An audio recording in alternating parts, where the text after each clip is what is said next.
The pantry shelf cracked under Theo's small hand, and a square of oak floated out of the wall like a door that had been waiting 80 years to be remembered. Daphne saw the brass first, the dim glint of it under 3 layers of cream-yellow paint, before she saw her son's face turn up toward her. The house answered with a silence so complete that even the radiator seemed to pause, the way a house goes still when something inside it has finally been spoken aloud. "Mama," Theo said, in the small, even voice 4-year-olds use when they have not yet learned to be frightened of the things adults are frightened of. "There's a door." Daphne put down the box of empty mason jars she had been carrying out of the parlor. She crossed the narrow galley kitchen of her grandmother's Astoria row house in 3 steps and went down on her knees on the cracked linoleum beside her son. The kitchen smelled the way it had smelled since she was a little girl. Of dried oregano, of old bay leaves in a tin, of bleach where Yaya Stavrula had scrubbed the counters every Saturday for 46 years, and Daphne had stood beside her, too small to reach. The radiator clanked behind her. The afternoon light came in white and flat from the back airshaft window, the way light always came in on that side of 31st Street. The pantry was 6 feet deep, painted the same anxious cream yellow as the rest of the room. The shelves were soft pine, warped where the building had settled, and the lowest shelf, the one Theo had been pushing his little hand against to steady himself, had finally let go where Daphne had loosened it the night before with a butter knife, trying to clear out a half-century of cinnamon sticks and rusted lard tins. The shelf hung sideways now, splintered at the bracket, and behind it, where there should have been plaster, there was instead a panel. Oak, stained dark beneath the paint. 24 inches square. Brass-cornered. A brass handle recessed flush into the wood. A brass keyhole below the handle. A dumbwaiter. She'd lived in that row house on and off every summer of her childhood. She'd run her hand along that pantry wall 1,000 times, reaching for the canister of Greek coffee on the top shelf. She'd never once felt a hollow. She'd never once heard a word about it from Yaya, who had spoken openly about everything. About the boat from Piraeus in 47, about Papu's lungs giving out at the Steinway piano factory in 64, about the cousin who'd stolen her wedding silver in 71 and the priest who'd quietly made him give it back. Yaya had told Daphne every story in that house. She had never once said, "There is a door behind the pantry shelves." Theo touched the brass handle. His finger left a clean print in the dust. "What is it?" he said. "It's a—" Daphne started. She closed her mouth. She didn't know what it was. Not yet. She pressed her thumb to the small gold baptismal cross at her throat, the one Yaya had pinned on her at 5 years old in St. Demetrios Cathedral down on 30th Drive. With her grandmother's hands trembling and the priest's voice rolling above them in Greek she did not yet understand, and she made herself breathe out slowly. The kitchen smelled different now that the dust had moved. It smelled faintly of something else, of rope, of dry wood, of metal that had not seen air in a very long time. It had been 3 weeks since Yaya died. 3 weeks of paperwork and casseroles and mass cards and a probate attorney named Athena Demetriou explaining inheritance and outstanding utility bills in a calm, patient voice, while Daphne held Theo on her lap and tried not to look out the office window. 3 weeks since Daphne had let herself look at the row house properly. The funeral, the 7-day mnemosyno, the 40-day blessing. Those had taken up the space where grief might have asked her hard questions. Now the questions were back, and Theo had pushed open a door in the wall. "Why is the door so small?" Theo asked. "Because it isn't a door for a person," Daphne said. "It's for moving things, up and down between floors, inside the house. They used to have them in old houses. So you didn't have to carry the laundry up the stairs." She heard her own voice say it, calm. Mom voice. The voice she had built since Costa, Theo's father, who was now in Phoenix and not paying, had walked out the door of their rented apartment in Long Island City 18 months ago. "Open it?" Theo said. He looked up at her with his enormous dark hazel eyes, her eyes on a smaller face. He still had cracker crumbs at the corner of his mouth from lunch. He was 4. He didn't know yet that doors and walls were strange. To Theo, every door was a door, and every door was meant to be opened.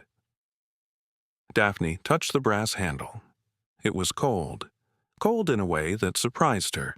The pantry was warm. She'd left the oven on warming the leftover pasticcio, but the handle was cold like a thing that had its own weather. Behind the oak, she could hear, very faintly, the small, dry, settling sounds of an old house that had been holding its breath. She turned the handle.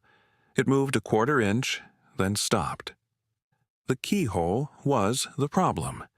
The handle alone wouldn't lift the latch. There was no key in the keyhole, but there was something else.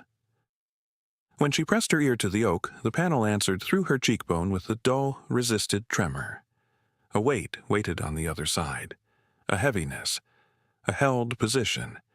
Something on a rope, pulled tight. Something hanging in the shaft, between the floors. Suspended. She sat back on her heels. Her cardigan had gone gray at the cuffs from the morning's dust. Her braid had slipped over her shoulder. Theo was watching her with his patient, solemn, 4-year-old attention. "Mama, open it." "Tomorrow, Piety Moo," Daphne said. It was what Yaya used to say to her in Athens-accented Greek. "You'll see, tomorrow. Tomorrow we will know. Tomorrow we'll open it, with a grown-up tool, not tonight." She heard, from the front of the house, a car door slam on 31st Street, and then another, and then the sound of someone going up the stoop next door at the Vulgaris house and not, thank God, the stoop of Yaya's row. She let out the breath she had been holding without knowing she was holding it. There was a door in her grandmother's wall. There was a weight on the other side of it. Yaya had never once mentioned it. Not in 81 years of her own life. Not in 34 years of Daphne's. That was the first thing that frightened her. The second thing was that she had no idea who else, in the whole world, knew it was there. She did not sleep that night. She lay on the daybed in the front parlor with Theo curled against her ribs, his small, even breath warm against her collarbone. And she stared at the pressed tin ceiling and listened to the row house breathe around them. She knew its breath. She had grown up to it. The clank of the third-floor radiator at 4:12 in the morning. The settling creak of the second-floor landing where Yaya's bedroom waited dark and unmade. The single tap-tap-tap of a loose pane in the kitchen back window when a 7 train rumbled 3 blocks south. And somewhere between the second floor and the basement, a held weight. A trunk on a rope, hanging in the dumbwaiter shaft, suspended above the basement door and below the pantry door, waiting. The waiting took her back through the years she had tried not to count. 18 months since Costa had taken the good frying pan, the tool bag, and the last $200 from the coffee tin before driving west. 14 months since the landlord in Long Island City had taped a 3-day notice to her apartment door because the diner where she worked breakfast shift had cut her hours after Theo's winter cough kept her home. 11 months since she had learned to wash uniforms in the bathtub at midnight, wring them with both hands, and hang them over the radiator with a fan aimed at the sleeves so they would be dry by 5. She had not told Yaya any of that. She had brought Theo to Astoria on Sundays with supermarket flowers and a paper bag of koularakia, and had let the old woman press 20s into Theo's coat pocket, pretending not to see. Yaya would say, "For bus fare, Daphne Moo." Daphne would say, "Yaya, I drove." Yaya would say, "Then for gas. Do not argue with an old woman in her own parlor." The money had bought milk, detergent, a pair of brown boots when Theo's toes began to curl against the ends of the old ones. It had also bought shame, because Daphne had been raised in that same parlor to believe you took care of your elders, not the other way around. Now the elder was gone, and the house itself had opened its hand. She did not know whether that hand held rescue or trouble. She only knew that Theo was asleep against her ribs and that whatever hung in the shaft had waited longer than any landlord notice, any unpaid bill, any man who thought leaving was the same as disappearing.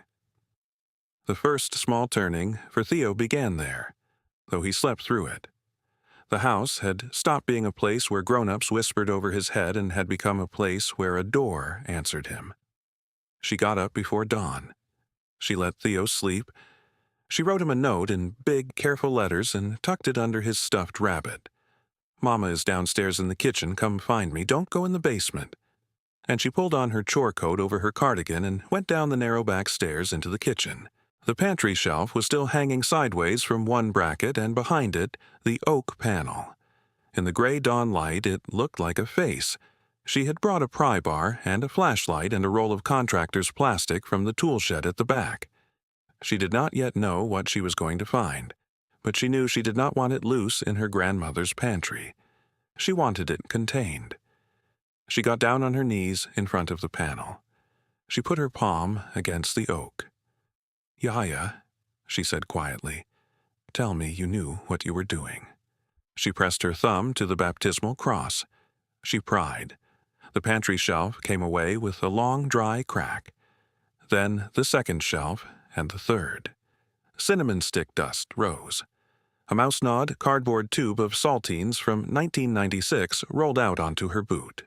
Behind it, the full oak dumbwaiter door, 24 by 24, brass-cornered with a pulley assembly to the right of the panel, set into the wall. A brass spool with a thick hemp rope still wound around it, the rope going up through a hole in the pantry ceiling and down through a matching hole in the pantry floor. She put her hand on the rope. It was taut. It was so taut she could feel the whole weight of the house in it. Whatever was hanging in the shaft, the rope held it suspended, pinched between the brake collar and the pulley. She did not yet trust herself to release the brake. She tested it once with the flat of her hand and felt the rope sing, a tiny vibration, a held tension, and she let go. The keyhole. She tried the small ring of brass keys she had found in Yaya's nightstand the morning after the funeral. 12 keys on a single ring, most of them obvious: front door, back door, basement, parlor cabinet, the safe deposit at Astoria Federal, the rusted gate lock on the back alley. 2 of them she had never been able to place. The smaller of the 2 slid into the dumbwaiter keyhole and turned, smooth and dust-quiet. The latch lifted. Daphne did not yet open the door. She sat back on her heels. She closed her eyes. She breathed in through her nose and out through her mouth, the way the lactation consultant had taught her 4 years ago when Theo would not latch, and Daphne had stood in a Mount Sinai hallway at 3 in the morning with both palms flat against the vending machine glass, counting the rows of crackers until her hands stopped shaking. In through the nose, out through the mouth, steady. She was a single mother. She had a 4-year-old upstairs. Whatever was in that shaft, she had to be the kind of woman who could open the door and not break. She opened the door. The shaft was dark. The flashlight beam cut down it. Above her, a square shaft going up to a matching hatch on the second-floor hall, just outside Yaya's bedroom. Below her, a square shaft going down to a hatch in the basement. And there, hanging in the middle of the shaft, at a height roughly between the second floor and the pantry floor, the bottom of a steamer trunk. Brown leather, dust-blackened, brass-cornered, with a hide-covered lid she could not yet see because it was facing up. The rope from the brass pulley above ran down past the trunk and tied off, with a precise sailor's bowline, to a brass eye fixed into the bottom of the trunk itself. The trunk hung. It hung exactly where it had been left. Daphne reached up into the shaft and put her hand against the underside of the trunk. Cool, heavy, real. The leather gave under her palm by no more than the thickness of a prayer card, but the whole suspended thing answered with a slow wooden creak from somewhere above the pantry ceiling. Dust sifted down onto her wrist.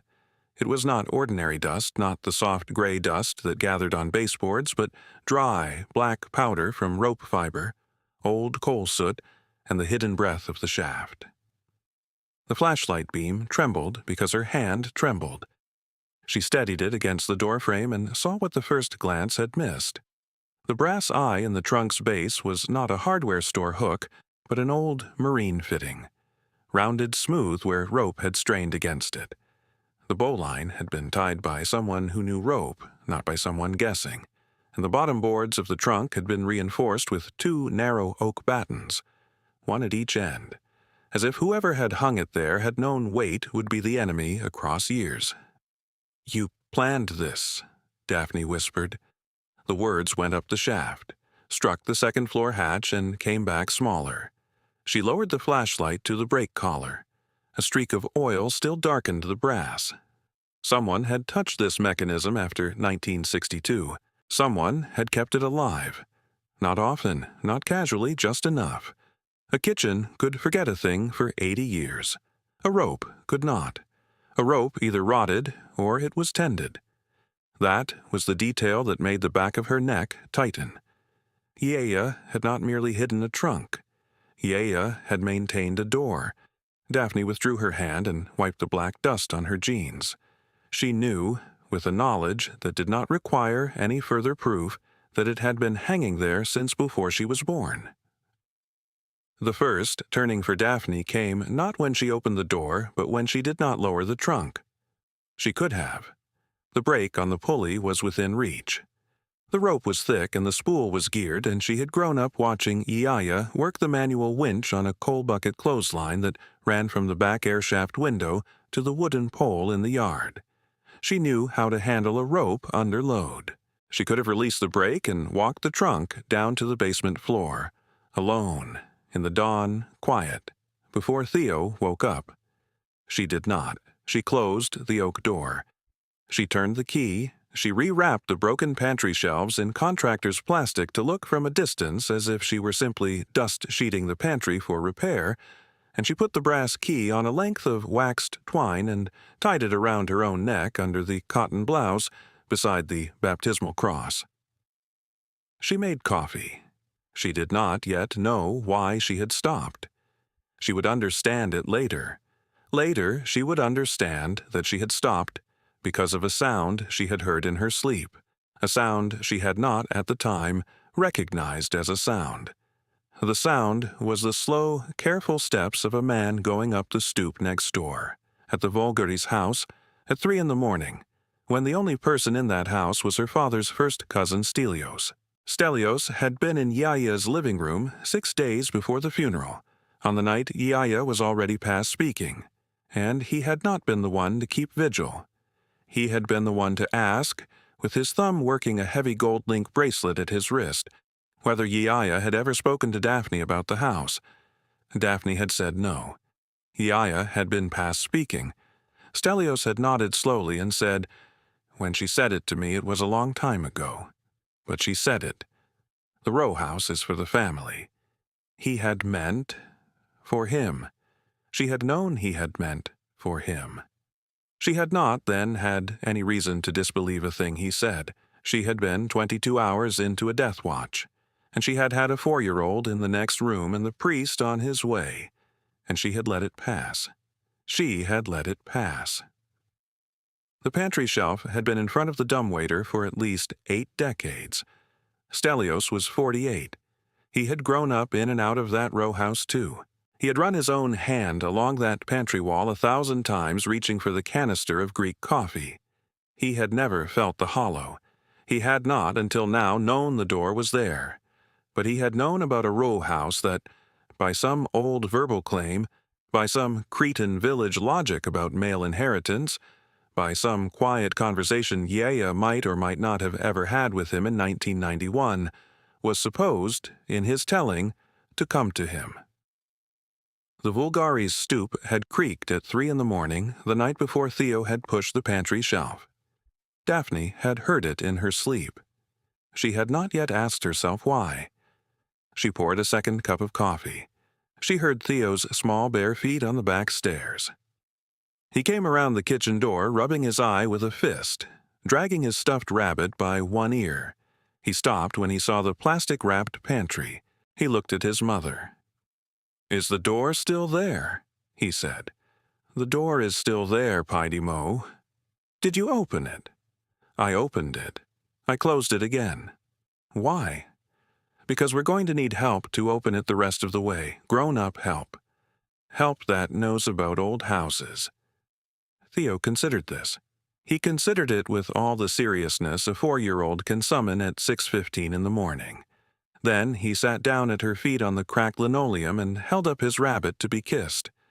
She kissed the rabbit. She kissed his head. She picked up her phone from the Formica table, and she dialed the number Athena Dimitriou had given her 3 weeks ago. The doorbell rang at 8:20. It was not Athena. It was Stelios.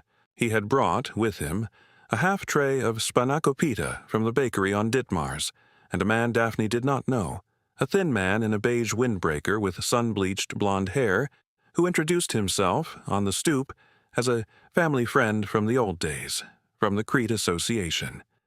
Stelios held the spanakopita the way one holds a passport at a border crossing. He smiled at Theo, who had come to the door with Daphne.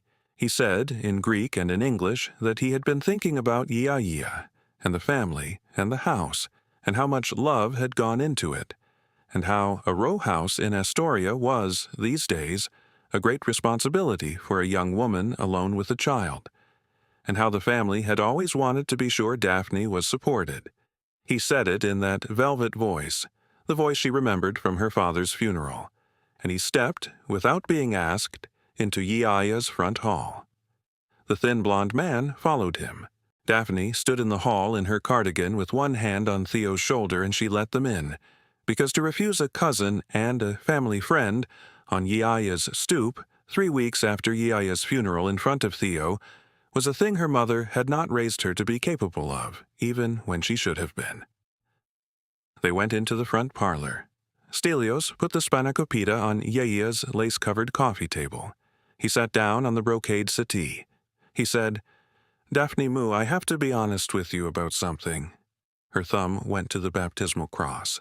He said, "Iaia spoke to me. A long time ago, when she was still herself, in 91 after Papu's stroke, she told me that the row house, this row house, was meant for the male line. For my father, God rest him, and for me. She said it.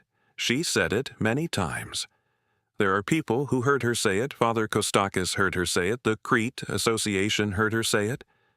Daphne said, "Father Vasilios was the one who buried her 3 weeks ago. He has been the one to hear everything she ever said in this house. He has not, to me, ever mentioned that." The thin blond man in the windbreaker shifted on his chair. Stelios smiled, the same velvet smile, and said, of course, old men, they forget. That is why I have come to you in good faith, to remind you. We have time, you and me, to do this in a family way. We don't need lawyers between us. We don't need a court. I am asking only that you do not make decisions about the house, about anything in the house, until you and I have sat down and discussed what your Iaia wanted." His eyes moved while he was speaking, just once. Not to Daphne, not to Theo. They moved past Daphne's shoulder, past the parlor doorway, down the hall, toward the kitchen. They moved to the open kitchen doorway where, behind the bend of the wall, the contractor plasticed pantry was just barely visible. They held there for 1 beat. They came back. He smiled again. "Discuss with me, Daphne Mu, just with me, before the lawyer, before anyone else." She said, "Stelios, thank you for the spanakopita. I have an appointment this morning. Theo and I are going to be late." She did not feed him pasticcio. She did not offer him coffee. She walked him to the front door, him and his thin blond man, and she closed the heavy green door behind them, and she shot the iron bolt, and she leaned her forehead against the cool oak, and she breathed. Theo was still beside her. He said, "I don't like the man in the windbreaker."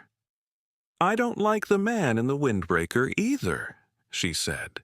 And here, with her forehead on her grandmother's front door and her son's hand in hers, and 3 weeks of unanswered questions packed into the brick around her, Let me ask you the one thing I always ask at the part of these stories where the door first cracks open and the wrong people first start to circle the family. If you've ever stood in a house your mother left you and felt the whole neighborhood lean toward your doorway, leave a comment, hit subscribe, and tell me what your mother left you that no one else can ever take. Because these stories are for the daughters and the granddaughters who are still standing in the doorway. She called Athena Demetriou's office. She drove Theo to her sister-in-law's apartment in Sunnyside, Theo's only auntie Vicky, who had loved him since the day he was born. And she came back to the row house in the navy chore coat over her cardigan with the brass key on the waxed twine still hidden at her throat. Athena arrived at 1:15 with Father Vasilios Kostakis behind her. The priest had come on the N train from St. Demetrios in his full cassock and his pectoral cross because Daphne had said on the phone the word that always brought Father Vasilios, "Yia." And because, as he told her quietly in the front hall, he had himself been waiting, for 40-some years, for the door behind the pantry shelves to be opened by the right person on the right morning. Daphne stopped with her hand on the kitchen door frame. She turned. She said, "You knew. Your grandmother told me one thing and one thing only about that door," Father Vasilios said. His dark brown eyes were steady above the silver-gray beard. "She told me that there was something in the wall of her pantry that was for the female line of her house, not for the cousins, not for the brothers, for her daughter, and her daughter's daughter, and her daughter's daughter's son. She told me not to mention it to anyone else, and to come, if she died before she had spoken of it, and to bear witness, to stand and bear witness, when whoever opened the door was the one who was meant to open it. I did not know what was behind the door. I did not need to. I knew who it was for." Daphne looked from the priest to the plastic-wrapped pantry and back again. "Then why didn't she tell me?" Father Vasilios folded both hands over the silver cross at his chest. "Because you would have tried to refuse it while she was alive. You would have said she needed it more. You would have turned it into medicine, taxes, the roof, anything but your own future." Athena, standing beside the Formica table, nodded once. "That sounds like the woman who sat in my office with a young boy on her lap and asked whether probate filing fees could wait until payday."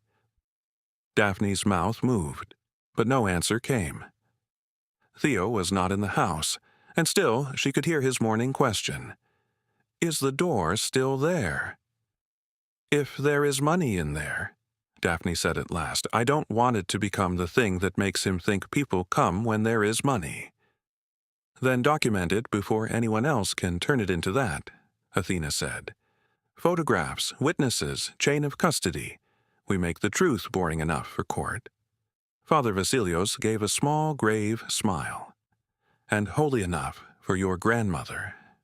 That was the second turning for Daphne. She stopped asking whether the trunk was a temptation and began treating it like evidence. Athena set her brown leather satchel down on the Formica table. She took out a thick file folder, a portable witness affidavit pad, and a fountain pen. She said, "Open it."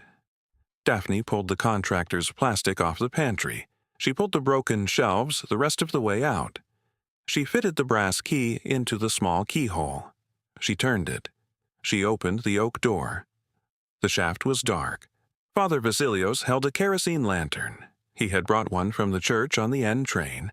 Calmly, as if every priest carried a kerosene lantern on Sunday afternoon, and the flame leaned into the shaft. The hide-covered lid of the steamer trunk was just below them. Daphne reached for the rope break.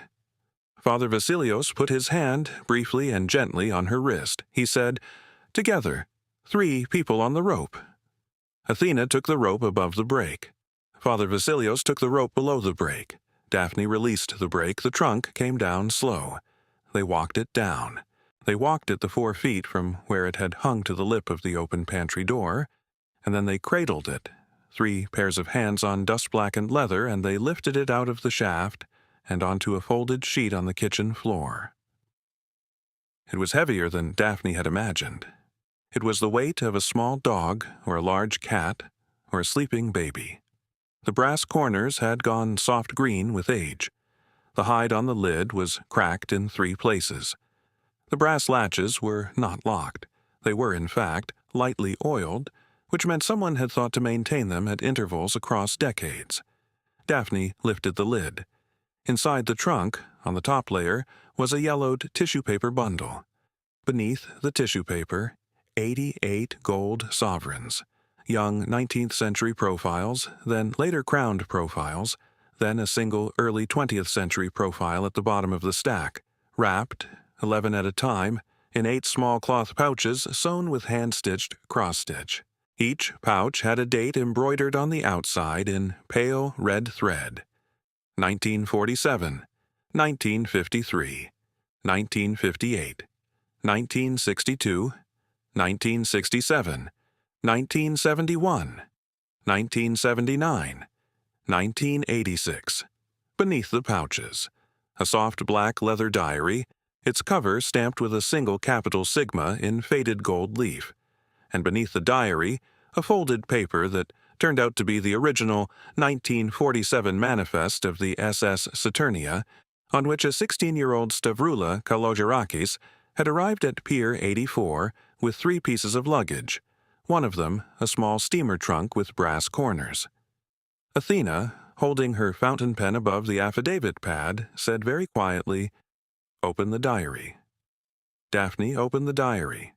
The first page, in the careful slanted Greek hand Daphne had spent her childhood learning to read, said, "For my Daphne and for her boy, the door I kept for you." The pulley still works. Yaya Stavroula, 1986. Daphne sat down on the linoleum.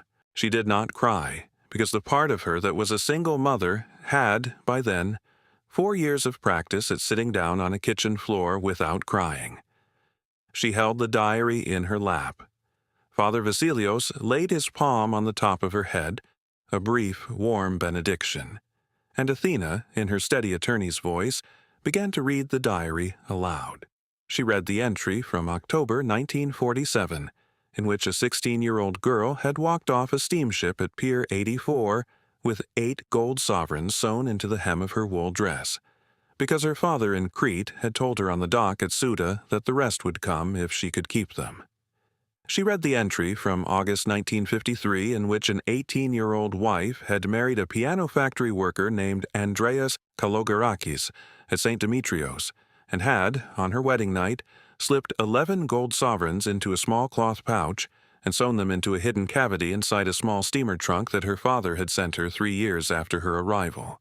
She read the entry from June 1958, in which a young mother had given birth to a daughter named Eleni, Daphne's mother, and had stitched 11 more sovereigns into a second pouch, and had thought about, for the first time, an oak panel in the pantry wall.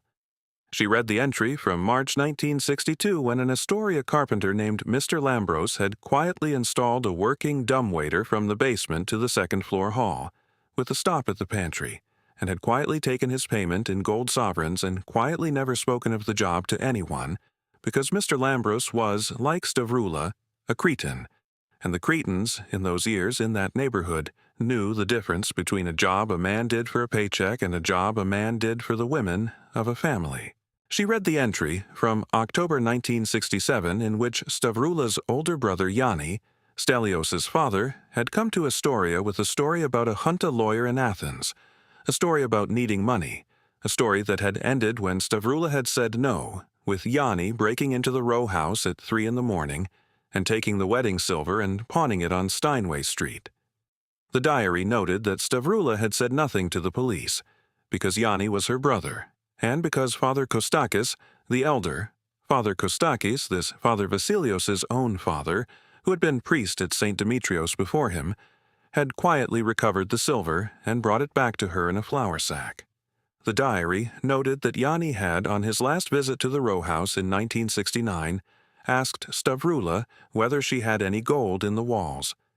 The diary noted that she had said no. Athena, reading aloud, paused on that entry.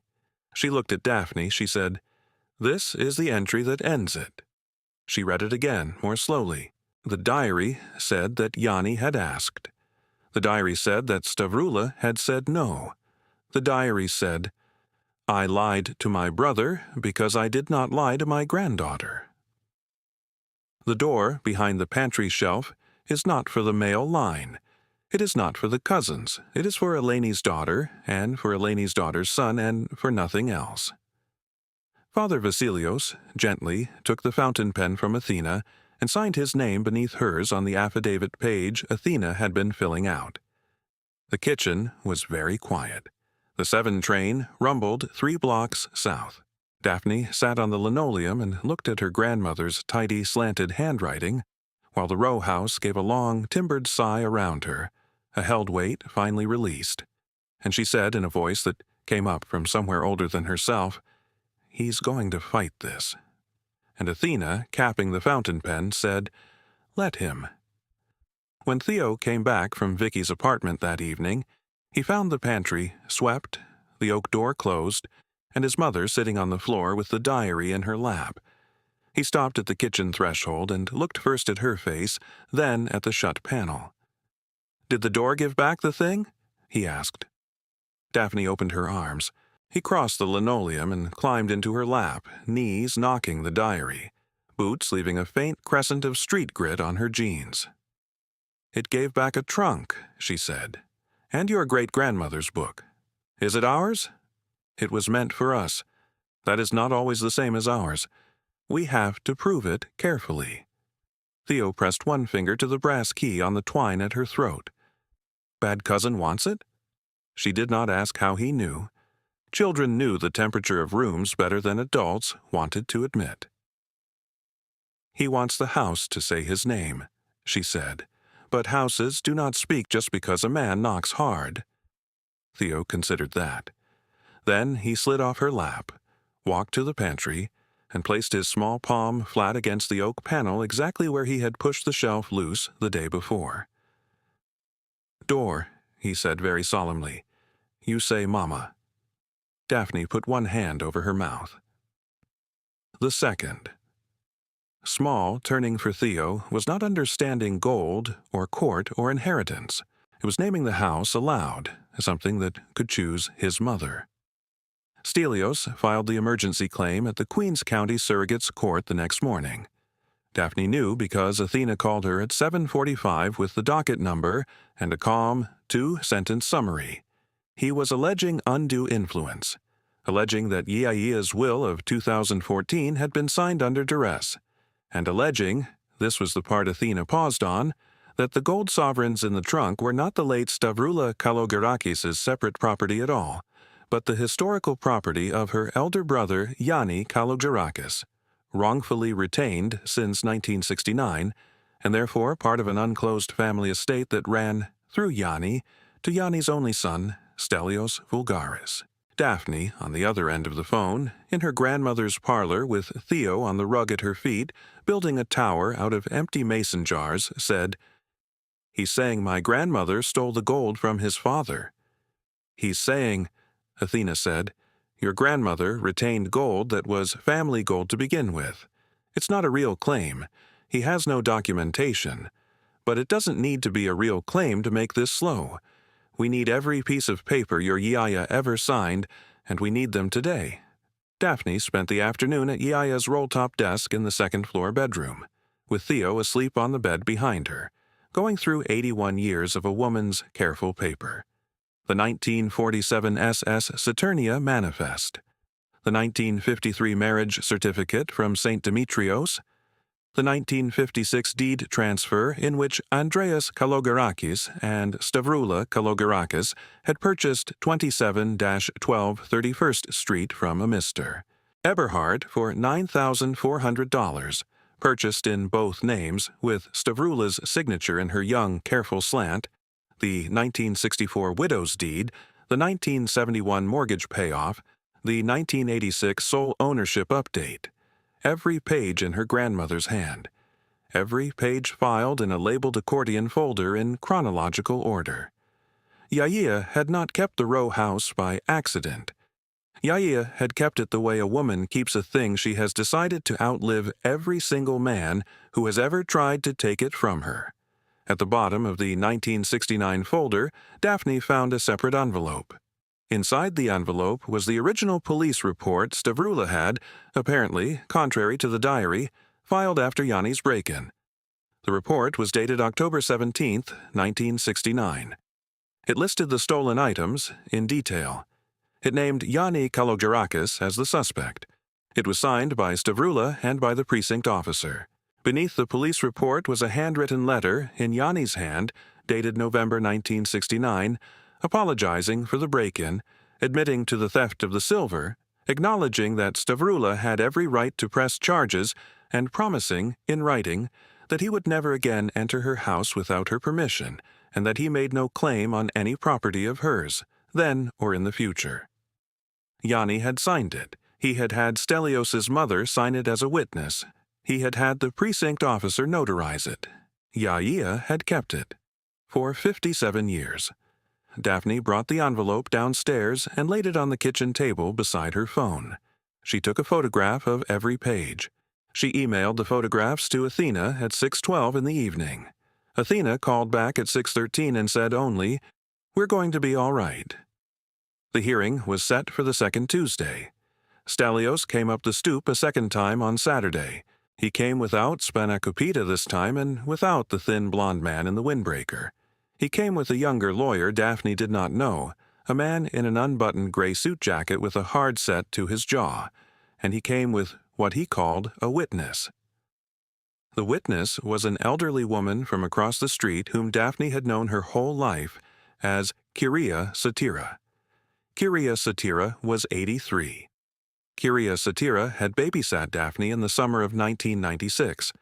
Kyria Satira had also, Daphne knew, lost her husband to a gambling debt at a card room on Steinway Street in 2004, a card room that had, by reliable neighborhood report, been quietly part-owned, then and now, by Stelios. Kyria Satira stood on Yaia's stoop in a black headscarf and would not meet Daphne's eyes.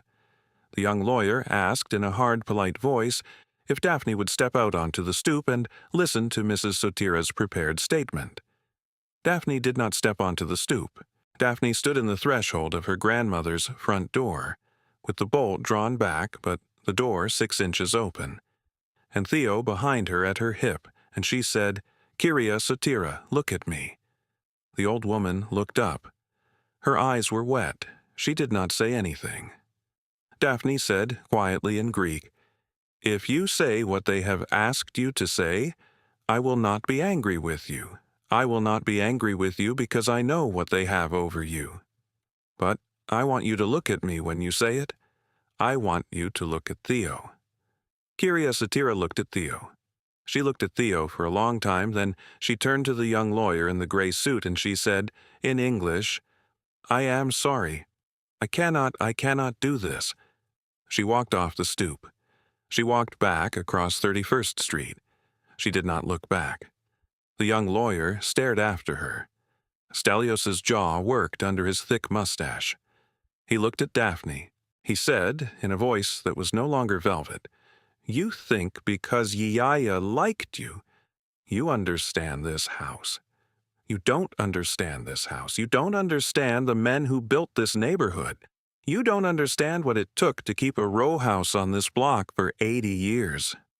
You're a girl with a child and no husband, and you think a piece of paper in a probate court is going to be enough." Daphne said, "Stelios, the piece of paper is from 1969. It is in your father's own handwriting. It is signed by your mother as a witness. I have it in a folder upstairs. Athena will introduce it on Tuesday. If you withdraw your claim today, the rest of this stays in the family. If you don't, your father's name goes on the public record at Queens County Surrogate's Court as the man who broke into his sister's house in 1969 and stole her wedding silver and signed a notarized promise never to touch her property again. That's your inheritance, Stelios. That's what you get to leave to your children." He stared at her. The mustache shifted. The gold link bracelet caught the afternoon light. He said, "You wouldn't." She said, "I would. For Theo, I would." He left without speaking again. The young lawyer followed him. Daphne closed the green door. She drew the bolt. She turned. Theo was watching her with his enormous dark hazel eyes from the parlor doorway. She went down on her knees on the runner rug and she pulled him into her chest. And she pressed her face into his short, curly chestnut hair, and she stayed there for a long time, and the row house held her, held both of them, the way old houses hold the people they were built for. That night, after Theo slept, Daphne sat alone at the Formica table with the green front door bolted, the diary open, and the 1969 police report in a plastic sleeve under her palm. Outside, Saturday traffic thinned to the late bus hiss on 31st Street and the occasional laugh from the corner bar. Inside, the kitchen had changed temperature. The open shaft was closed, but the brass pulley seemed to hold a colder ring in the air, as if the hidden vertical space of the house still reached through the wall beside her. She read Yanni's apology 3 times. On the 4th reading, she stopped at the line where he promised never again to enter his sister's house without permission. She set one finger on the word permission. Then she stood, went to the front hall, and checked the bolt with her whole hand. Not because she thought Stelios would force the door that night, because for the first time in her adult life, a locked door did not feel like fear. It felt like authorship. She walked upstairs to Yaya's bedroom and opened the closet where the old black dresses still hung shoulder to shoulder. The room smelled of lavender sachets, dust, and the faint medicinal sweetness of the lotion hospice had left behind. Daphne took one dress sleeve between her fingers. "I almost let him talk me out of it," she said to the empty room. "At the funeral, on the stoop, in the parlor. I almost let being polite become the knife." The house made no answer except the small tick of hot water pipes cooling behind the wall. She took that as enough. The next morning, she told Theo the court day would be a grown-up day. He lined 3 mason jars on the rug and said, "One for Mama, one for Dor, one for Yaya." She said, "What about you?" He put his stuffed rabbit behind the jars like a guard. "I watch." The 3rd, small. Turning for Theo began there.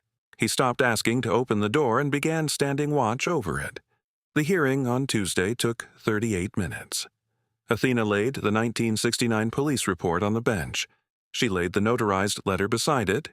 She laid the photographs of the diary entries, page by page, on a small evidence table. She laid Father Vasilios Kostakis's witness affidavit, signed in the kitchen, signed in front of the open dumbwaiter.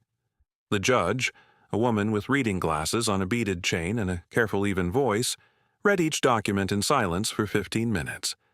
Then she looked up. She looked at Stelios. She looked at his young lawyer. She said, "I'm going to give you one chance to withdraw this petition before I rule on the record. Counselor, confer with your client." Stelios's young lawyer leaned to him. Stelios's jaw worked. He did not look at Daphne. He nodded once, sharply.